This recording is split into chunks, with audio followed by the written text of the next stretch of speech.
fl-isem tal-Missier u tal-Iben u tal-Ispiritu Santu, il-grazzja ta' Sidna Ġesu Kristu l-imħabba ta' Alla u l-għaqda fl-Ispiritu Santu tkun magħkom il-koll. Eżis ħut inġbarna hawnhekk f'din l-aħħar festa biex nagħlqu l-festi tal-miliet fejn ħan niċċelebraw il-Magħmudija tal-Mulej. Għadda fil-Vanġelu għadda ċertu żmien Ġesu ma għadux tifel imma sar raġel. U magħna billi Ġesu huwa Emanuel Alla magħna rrid ikun bħalna. U mar ukoll jitammet mar hekk fil-Ġordan jitammet mingħand il-Battista. Għalhekk bi preparazzjoni għal dil qudisa li tfakkarna anke fil-Magħmudija tagħna ejjew narfu ħtijietna nitolbu maħfra lil Alla biex b'mod xieraq nkunu nistgħu niltaqgħu ma' Ġesu.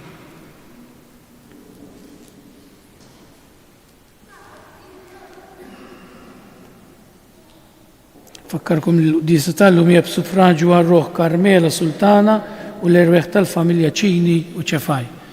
Nistqar l-Alla li jista' kollox u li l-kom ħuti li jiena dnibt ħafna bil-ħsieb, bil-kliem, bil-għamil u billi ħallejt dmirijieti, ħtija tiegħi, bl-akbar ħtija tiegħi.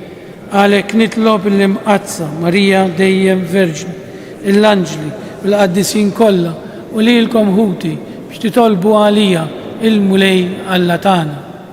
Eħenna għalina Alla li jista' kollox jaħfrilna ħtijietna u jwassalna l-ħajja ta' dejjem. Mulej ħniena, Kristu ħniena, mulej ħniena. Glorja lill-Alla fil-ola tas-smewiet u paċi fl-art lill-bnedmin ta' rieda tajba. Infaħruk, inberkuk, nadurawk, natuk ġie, irroddulek ħajr għal-glorja kbira tiegħek. Mulej Alla, Sultan tas-sema, Alla Missier li tista' kollox. Mulej Iben waħdini Ġesu Kristu. Mulej Alla, ħaruf talla, bin il-Missier, int li tneħħi d-nubiet tad-dinja, ħenna għalina. Int li tneħħi d-nubiet tad-dinja, il-qajt talb tagħna. Int li qiegħed fuq il-lemin tal-Missier, ħenna għalina. Għaliex inti waħdek qaddis, int waħdek mulej, int waħdek fl-ola Ġesu Kristu mal-Ispiritu Santu fil-glorja tal-Missier Alla. Amen. Nitolbu. U Alla ta' dejjem li tista' kollox, meta Kristu tammet fi xmara Ġordan, l-Ispiritu Santu niżel fuq u int bleħen setani għarraftna li hu ibnek il-Aziz. Għamelu li adottivi tiegħek li ħadu tweli ġdid mill-ilma u mill-Ispiritu Santu jibqgħu jgħixu sal-aħħar kif jogħġob lilek. Dan nitolbulek permezz ta' ibnek, Ġesu Kristu Sidna, li hu Alla u miegħek jgħix u jisalta fl-imkien mal-Ispiritu Santu għal dejjem ta' dejjem.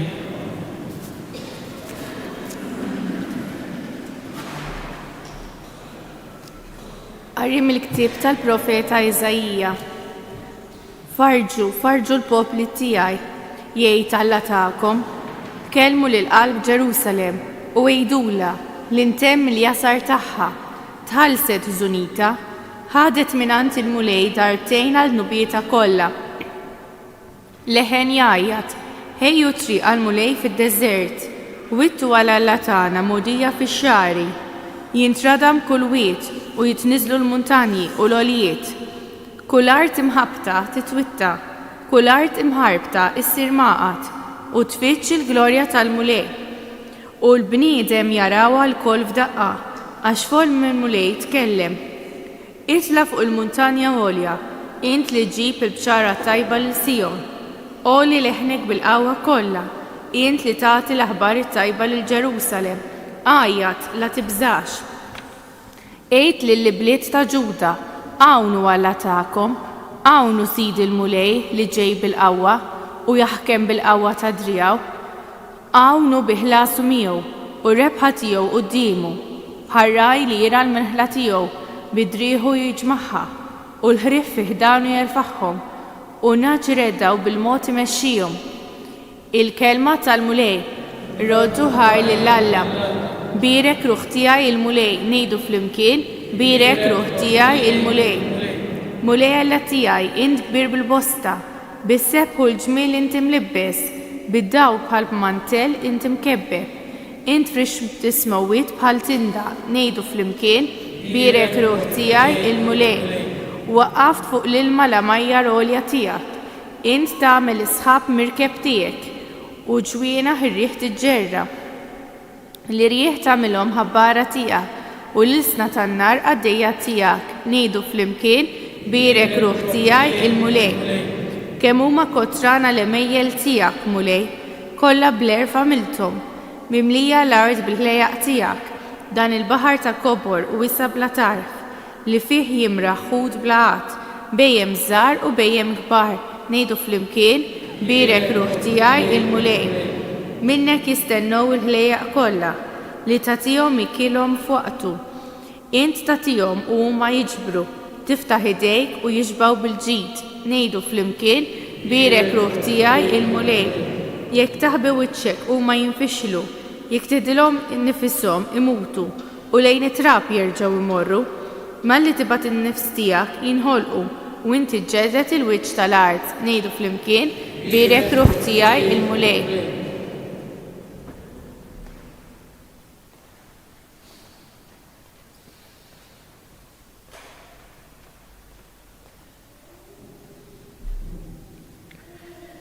Qari mill-Littra ta' San Pawlu Apostlu lil Titu, ibni, deret il-grazzja ta' Alla għas-salvazzjoni lill-bnedmin kollha.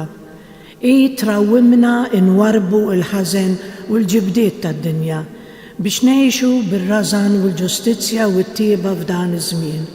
U nistennew it-tama ħinja u d-dera tal-glorja tal-kbir Alla u Salvatur tagħna Ġesu Kristu.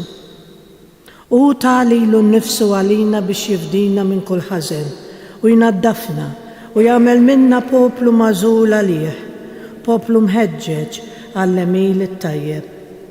Iżda meta feġġet it-tieba ta' Alla Salvatur tagħna u l-imħabba tiegħu għall-bnedmin u salvana bil-ħasil ta' twelid ġdid u tiġdid tal-Ispirtu Santu.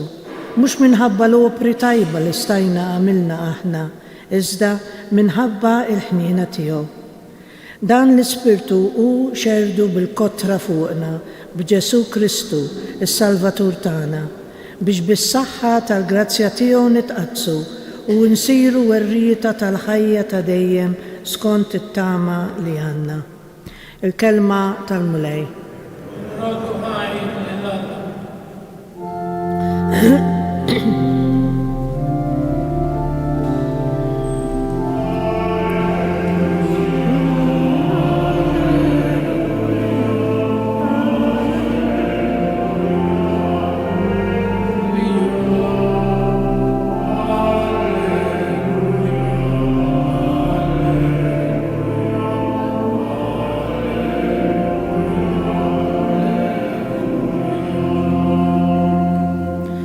Ġej wieħed aqwa minni jgħid Ġwanni u jammitkom bl-Ispirtu Santu u n-nar.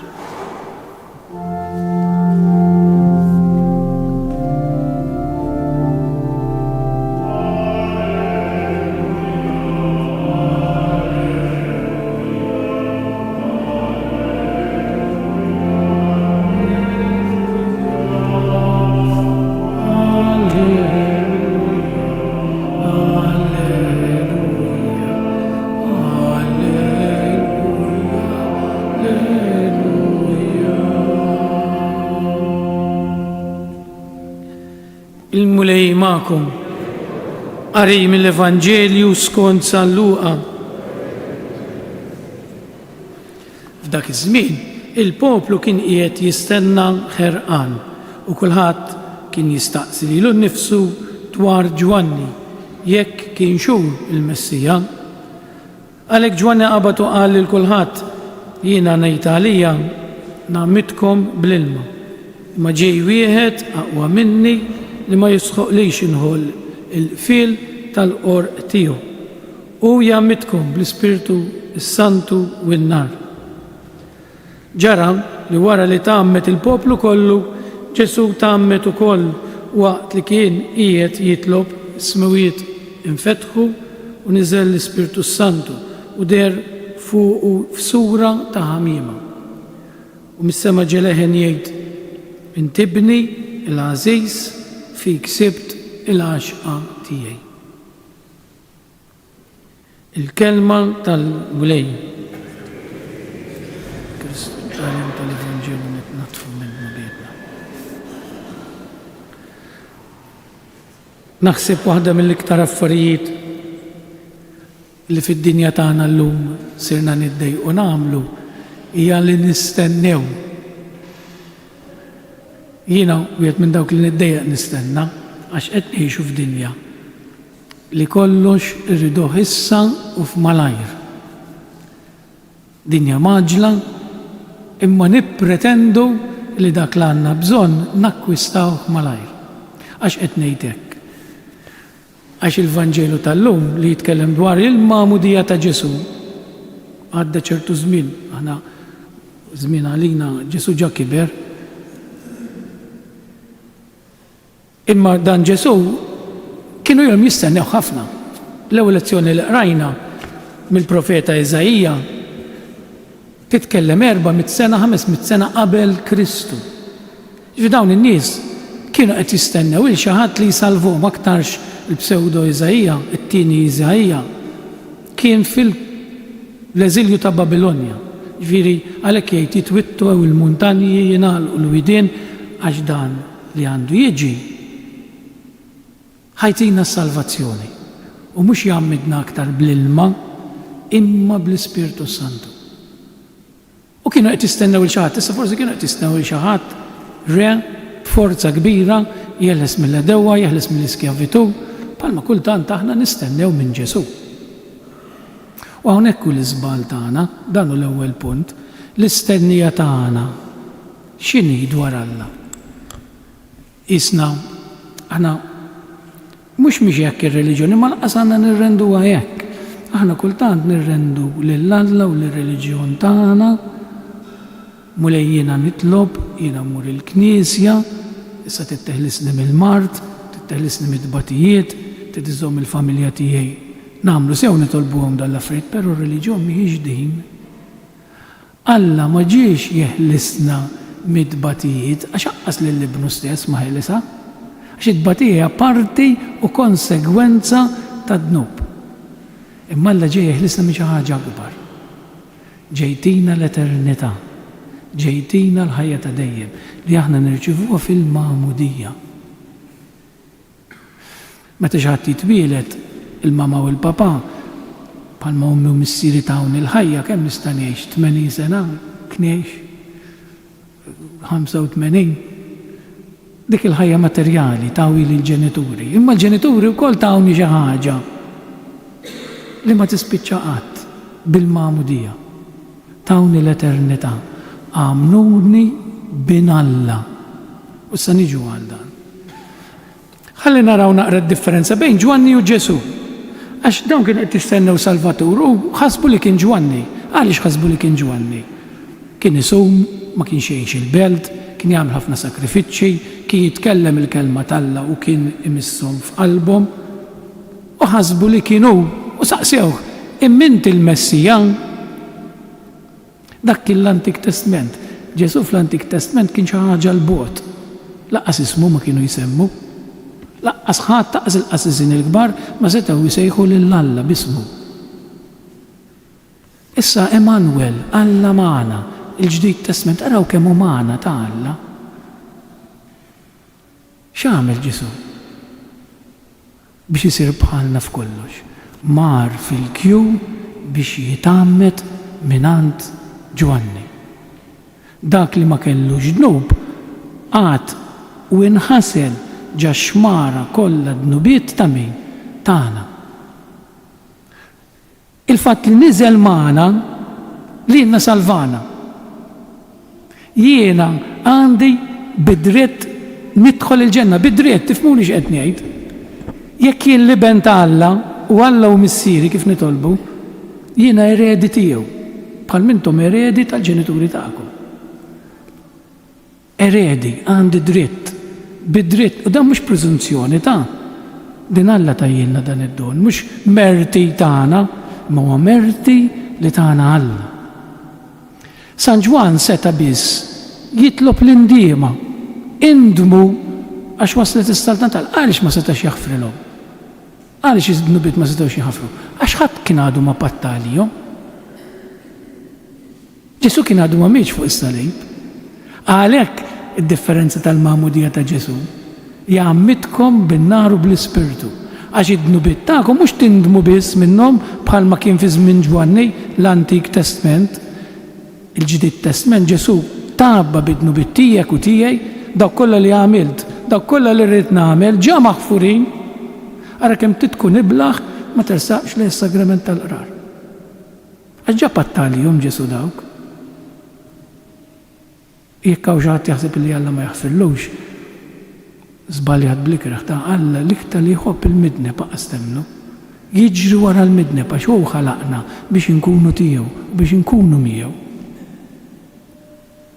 Mela jew nistennew l-istennija tagħna hija din Alla li jenna salvana għall-eternità bil-magħmudija. Sirna wulied Alla bil-magħmudija. Ġesu jgħammidna bil-mewt tiegħu u l-qawmin tiegħu aħna d-dnubiet tagħna jinħafru.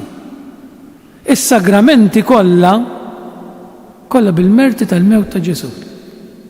Għalhekk il-magħmudija hija importanti fil-ħajja tagħna. Issa sta għalina aħna l-ġenituri tagħna b'fidi għamduna.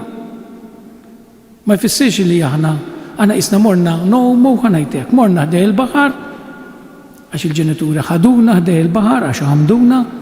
Il-baħar hemm qiegħed issa sta għalina li nidħlu ġal-baħar, nista' mmur il-baħar noqgħod inħares lejn in-nies jgħumu u nibqa' barra. Nista' nkun nisrani Muhammed imma ma nidħolx x'il-magħmudija din tfisser todos titgħaddas ġal-ilma li hu l-Ispirtu ta' Alla. Issa ħafna nsar ħafna minna anke saċerdoti forsi ngħixu ma nozzux ġal-Ispirtu ta' Alla. Noqdu fil-periferija, iwa mulej irid inħobbok, irid nersaq lejn in-nar tiegħek għax isaħħanni bħallum ikollok xi fireplace. Imma ma rridx nintafa' ġan-nar biex ninħaraq u nikkonsuma ruħi u nkun anke sħana għal ħadd ieħor, dik id-differenza. U biex tintafa' ġan-nar u tikkonsma lilek innifsek u tgħix il-magħmudija tiegħek tiswa. Għax biex tmut għal ħadd ieħor tiswa sakrifiċċju biex tmut għal martek, tmut għal uliedek bimħabba. U allura aħna silna wulied Alla. It-tielet punt fil-Vanġelu tal-lum Sal-Luqa ma jgħidilniex li ma jiddiskrivix il-magħmudija, jgħidilna u wara li tagħammet il-poplu kollu, għax din importanti, il-poplu kollu, ġifieri d-dnubiet tal-poplu kollu rafa' Ġesu, tagħammet ukoll Ġesu. Tagħammet ukoll Ġesu. U niżel l-Ispirtu, u Ġesu mar jitlob wara u niżel l-Ispirtu is-Santu forma ta' ħamiema u mis-sema stama jgħid dan. Issa jekk aħna wulied Alla dan il-kliem il-Mister Etern qed jgħidu lilna wkoll għax aħna wulied Alla b'mod adottiv, mhux bħal Ġesu. Ġesu kien liben ta' Alla. Imma aħna b'mod adottiv. Allura lilna qed jgħidilna wkoll. Int qed jitkellemna personali, jien. Int ibni il-Aziz. Int ibni il-Aziz. Ara taħseb li jint ma ħobbokx. U l-imħabba tiegħi, mhux tiegħu għalejk, ma tiddependix mill-imħabba tagħna, ippruvaw ifhmuha din. Alla ma jħobbokx għax inti tħobbu. Alla jħobbok u basta. Jħobbok. Tista' tkun l-iktar bniedem ħażin fid-dinja, Alla jħobbok. Aħna ma rridux nagħmlu xi ħaġa tajba biex Alla jħobbna. U din hija r-rivoluzzjoni tal-imħabba ta' Alla. Alla jħobbok kif int, mhux kif supposti tkun. Għax ħadd minna mu kif suppost ikun. Kieku jħobbna għax aħna nimmeritaw l-imħabba tiegħu kieku ħadd ma jħobb għax kollha midin bejn aħna. Imma Alla jħobbna kif aħna. Anzi Alla jħobb aktar u jiġri aktar wara l-midin bejn. Għax Alla jrid li kulħadd isalva xu ħalaqna għalih biex inkunu miegħu. Din spjegajta f'prijiet oħra darba oħra. Alla jħobbok kif int. Alla ma jistennix Alla ma nistgħux nixtru l-imħabba tiegħu għax Alla jħobbna, ġa mieta għalina, ġa bata għalina. Alla ħares l-imħabba tagħna tiddependi fuq l-imħabba tagħna, għax l-imħabba tagħna hija tanti faċli li nitilfuha. Jien jekk xi ħadd iħobbni iweġġani ftit, iweġġani darba, forsi naħfillu, forsi. Iweġġani t-tieni darba, nibagħtu jieħdu forsi. U daqshekk ħabbejtu. Issa lil Alla kemm il-darba noffendu, kemm il-darba offendejtu jiena f'ħajti. Frattant jibqa' jħobbok għax intibnu. Ara xi ħadd jaqta' qalbu mis-salvazzjoni. Ara xi ħadd jaqta' qalbu li ħajmur l-infern immorru għax irridu aħna. Alla ma jibat aħna ngħidu, Alla jibatek l-infern u din naqtawa ta' li tfal ngħidulhom għax il-bambin jibatek l-infern għax inkunu qed ngħidu ereżija kbira. Għax Alla ma jrid jibat il-ħadd l-infern ta'. L-infern immorru għax hija għażla tagħna. Jien nagħżel li ma nkunx ta' Alla. Alla lilek ħalqek biex tkun miegħu għall-eternità. Alla tant jirrispettak li jekk inti tażel li ma tkunx miegħu ħallik għax Alla jħobbok u l-mħabba tagħtik il-libertà. Imma Alla jinkjett jekk ma tħobbokx mhux għax ħajitlef xi ħaġa, imma x'tant iħobbok li jinkjett li jarak sejjer ħażin. U l-aħħar punt nieqafaw jgħidlu wkoll fik sibt l-għaxqa tiegħi. U Ġesu li jennek jgħidilna fik insib l-għaxqa tiegħi. Għax int maħluq ġbija tiegħi bħalma l-missier jew l-om tħares l-imbina tara l-fattizzi ta' wiċċu, ġismek minn ġismek, demmek minn demmek. Mhux x'int tħares lejn jien m'għandix esperjenza għax m'għandix tfal, imma meta tħarsu lejn uliedkom u taraw l-fattizzi ta' wiċċkom. Mhux issibu l-għaxqa u l-mulejkul meta jħares lejna jsib l-għaxqa tiegħu fina, daqshekk iħobbna l-mulej. Daqshekk iħobbna, għamlu kuraġġ Ġesu ta' salvazzjoni tagħna bil-ma'mudija waslidilna. L-istennija għaddiet, issa nistennew li xi darba nkunu miegħu għall-eternità. Din mhux biex imbeżza, imma law maħniex. Jiġifieri jien lil Alla u lill-Madonna nista' nitlobha u nagħmlu sew nitolbuha li teħlisna midbad jew mill-mart. Però jew bomba jew b'kanuni rridu mmorru minn hawn. Jiġifieri li jibqgħu biss il-ma'mudija il-ħajja eterna. Għalhekk nitolbu lil Alla ta' li ngħixu ferħanin għax aħna bnedmin salvati. Fl-istess ħin nippruvaw ngħixu anke t-batijiet tagħna għax aħna l-ħajja tagħna xi ftit batijiet ħajkollha dejjem. Ikun infaħħar Ġesu Kristu. Inhumu bil-wieqfa ħalli flimkien nagħmlu l-istqarrija tal-fidi tagħna. Jiena nemmen f'Alla wieħed il-missier li jista' kollox li ħalaq is-sema u l-ard, dak kollu li jidher u dak li ma jidirx. U f'mulej wieħed Ġesu Kristu, ibn waħdini ta' Alla, imnissel mill-missier qabel kull żmien. Alla minn Alla, dawn minn dawn, Alla veru minn Alla veru. Imnissel u mhux magħmul. Natura waħda mal-missier u bih sar kollox. Niżel mis-smawiet għalina l-bnedmin u għall-fidwa tagħna. U ħal ġisem bis-seta tal-Ispiritu Santu minn Marija Verġni u sar bniedem salbuh għalina bata taħt Ponzu Pilatu, mietu difnuh u fit-tielet jum qam minn bejn l-wied skont il-kotba mqazza u tal-sema qiegħed fuq l-lemin tal-missier u għandu jerġa' jiġi bil-glorja biex jagħmel ħaq mill-ħajjin u mill-mejtin u s-saltna tiegħu ma jkollix tmiem u fl-Ispiritu Santu mulej li jagħti l-ħajja li ġej mill-missier u mill-liben li hu meqjum u mweġġa fl-imkien mal-missier u mal-liben u li tkellem b'fhom il-profeti fi knisja waħda qaddisa, kattolika, apostolika, nistqar ma'mudija waħda għal maħfra ta' dnubiet, nistenna l-qawma mill-wied u l-ħajja ta' żmien li ġej.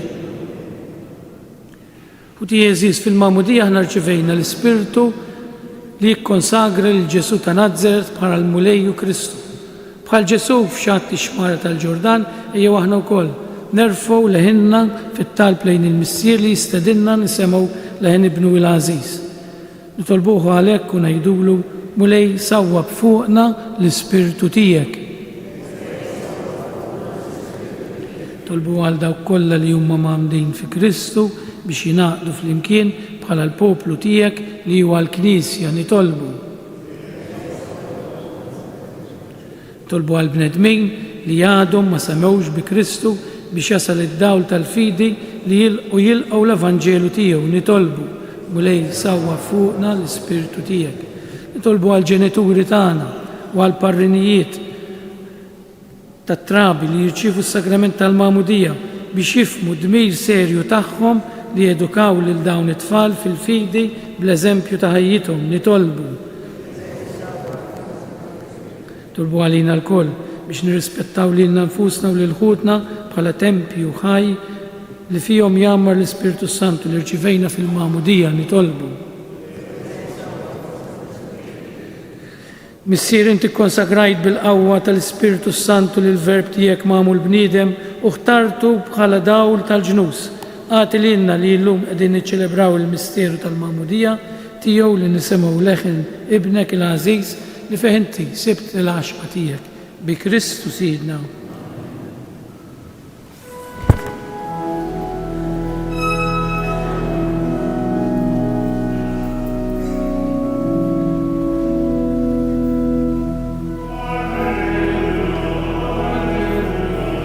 Filet il-Messia.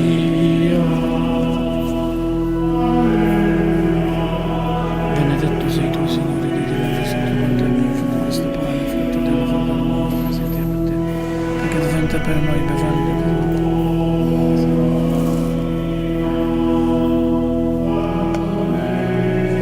Il mistero da dare il nome di Cristo, fin natura divina di Cristo, che fosse alla formatura eterna.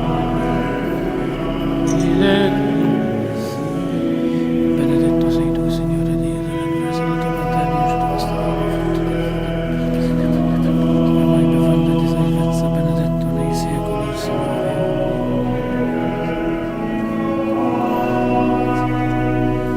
Alleluia, alleluia.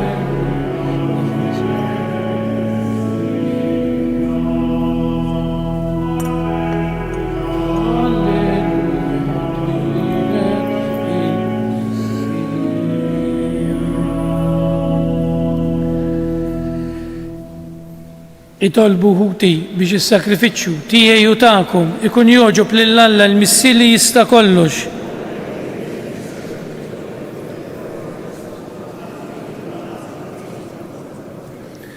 Ilqa' mulej dawn id-doni li aħna qegħdin nofrulek brat il-ħajr tal-li urejtna lill-ibnek il-għażiż.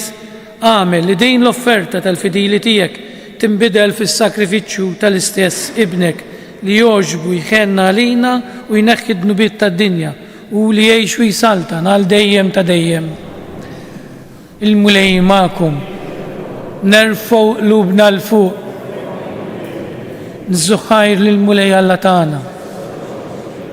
Sewwa xira tas-sew, mulej missier qaddis Alla ta' dejjem li tista' kollox, tajjeb u ta' ġita s-salvazzjoni tagħna li dejjem u kullimkien irroddulek ħajr.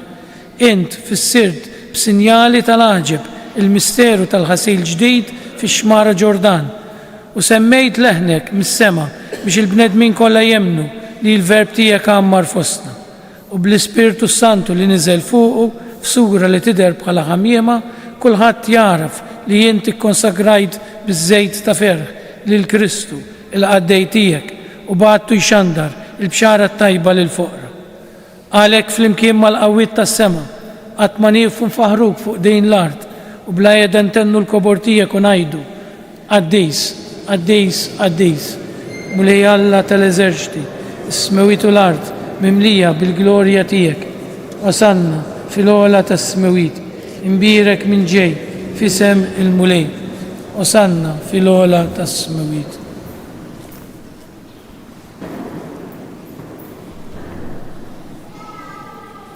Għaddejs tas-sew int mulej, inti lajn ta' kull qudusija.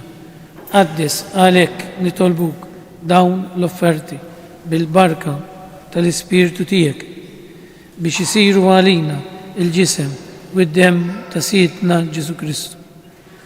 Li meta kien ser jirnata biex miraj ħibati, ħajl ħobs, radlek il-ħajr, birek, qasam, tali d-disċipli tiegħu u qal, ħudu u kulu il-koll minn dan, għax dan huwa ġismi li jingħata għalikum.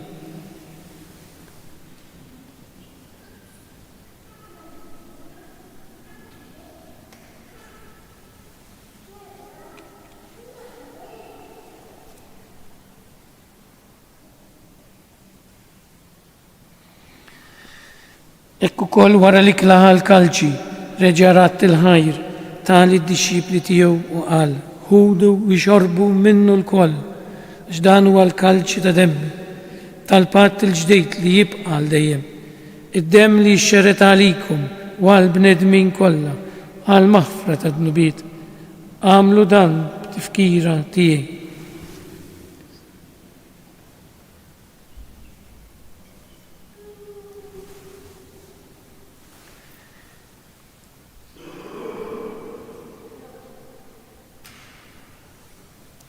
Dan huwa l-misteru tal-fidi.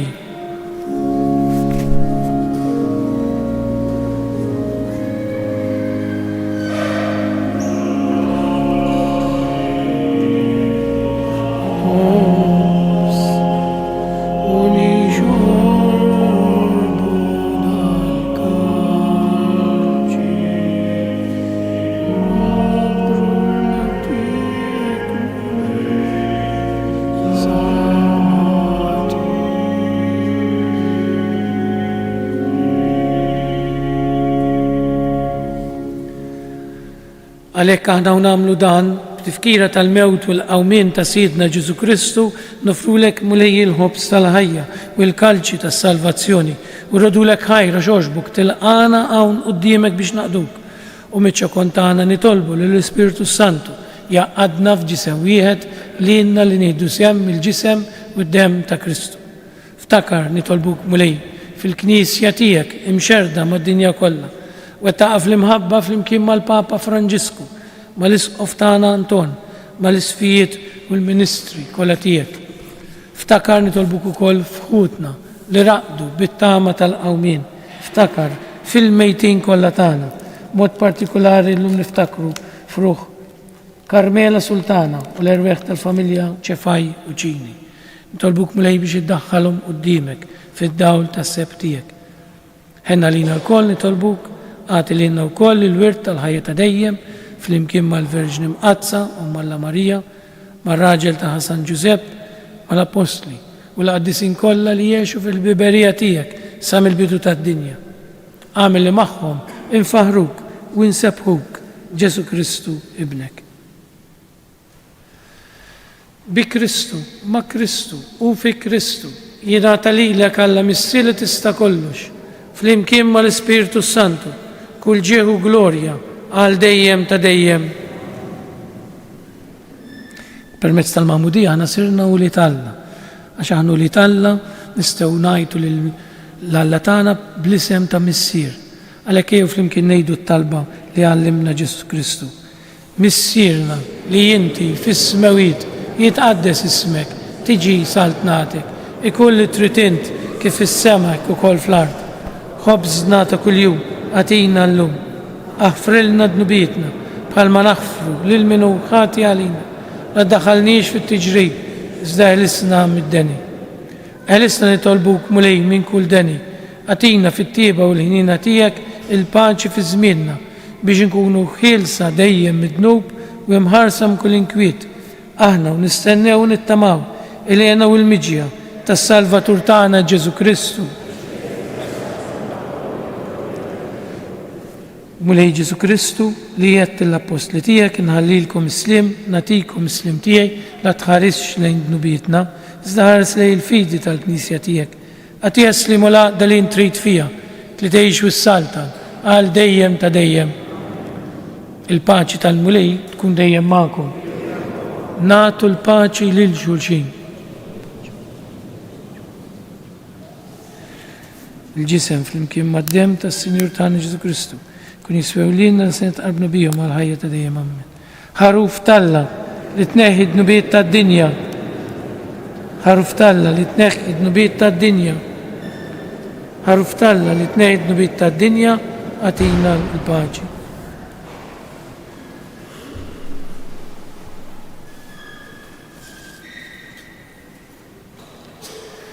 Danu l-ħaruf talla, danu dak li jneħħi d-nubiet tad-dinja. Ħenjin dawk li huma mistiedna għal din l-ikla tal-ħaruf.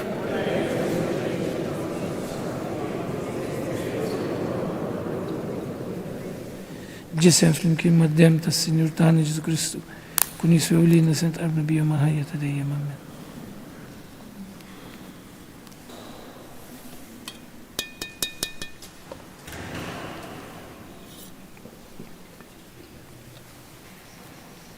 Id-dem ta' Kristu ħajsna ħajja ta' dejjem.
U Ġesu waqt li nirringrazzjawk tal-ferħ li ġibilna f'qalbna meta tiġi fil-qalb tagħna, nitolbuk li ngħixu il-magħmudija tagħna, nħallu l-Ispirtu tiegħek jimla l-qlub tagħna. Għenna u Ġesu narfu kemm ħabbejtna li tajt ħajtek għalina u li aħna nsibu l-paċi u l-ferħ billi nħobbu l-ħaddieħor, billi kemm jista' jkun ngħixu fl-imħabba tiegħek u fl-imħabba ta' ħaddieħor. Tina l-qalb, il-kalma, il-paċi biex ngħixu l-Ispirtu tiegħek. Glorja lill-Missier il-Liben u lill-Ispirtu Santu. Nitolbu.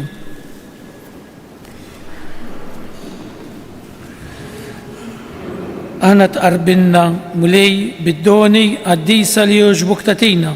Fi ċokontana nitolbu l-nina tiegħek biex nisemgħu bil-qalb lill-libnek il-waħdini ħalli nistgħu nissejħu wliedek nkunu hekk tassew bi Kristu Sidna. Il-mulej magħkom. Iberikkom Alla li jista' kollox il-Missier Liben u l-Ispirtu Santu. Morru fil-paċi ta' Kristu. Nawguralkom il-ġurnata tal-ħadd it-tajba.